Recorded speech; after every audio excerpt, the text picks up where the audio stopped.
inti galma dhugaan argee ministeera affaanyii kan buraayyuu STSS jiroomiyaa waan tokko labsa.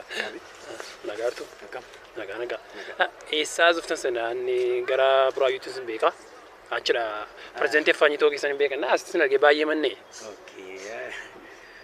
Ammoo kanatti beekamne irra jechuudha. Kamti maayinni kan magaalaa Walisoo kan fide kan jedhudha gaafiin koo.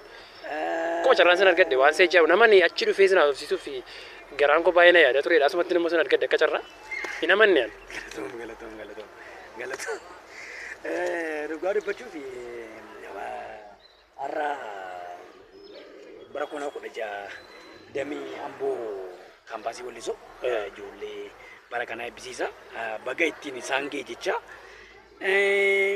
akkuma kana dura yoo dhageessite dhaabbata affaanyii keenya nama muuduun beekama gara Walisoo irratti damee jalqabne jennee turre akka jalqabne jennee turre waan si jalaa dhokatu natti hin fakkaatu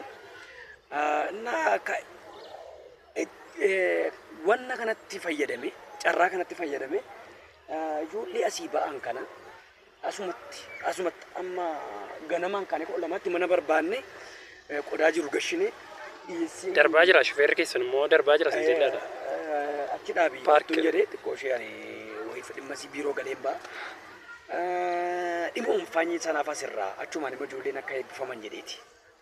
Gaariidha amma ijoollee eebbifamaa jiran kanaaf mee dhaabbati keessan akka dhaabbataatti mee carraa maalii fidee fi dhufee akkasitti hin dhufne nan beeka dhugaadha carraa guddaa fidee akkasitti dhuftee hin beeka. Gaaffii bareedaa gaafatte gaaffii yaada namaatti tolu baay'ee gaaffii anillee yoon gaafatame gaaffii kana narraa eegama jedhee yeroo hundaan waan ani yaadu ana moosii gaafataanii maaliif keessuma koo jirtaa wajjin waan nu caalu nuti kanaaf jedhini baay'isoo ijoolleen amma eebbifaman kuni gaa'onii isaanii bicha haasaa gashan dhufan. Maatii bira galuu isaa hin barbaachisu jechuudha. Barbaachisu asumaan hojii. Barataa amma kanaaf kan jiru yoo xiqqaate barataa 5,000 ol eebbisaa dha waan guyyaarra. Olaa dhaggeeffannu dhufanne asumaaniti damee jiru balleessina hojiin jiru qaaraa kan teessoon jira xeerii kana miicuun jira akkuma kana zinzibila kan soofuun jira lafa kee baasuun jira amma qaaraa dhaabnee guddisnee lafa kaasuutu jira hojii baay'ee jira. Amma humna nama 100 200 waan akkasii gara fuulduraatti hin barbaanna jechuudha. Ulfaadhaa.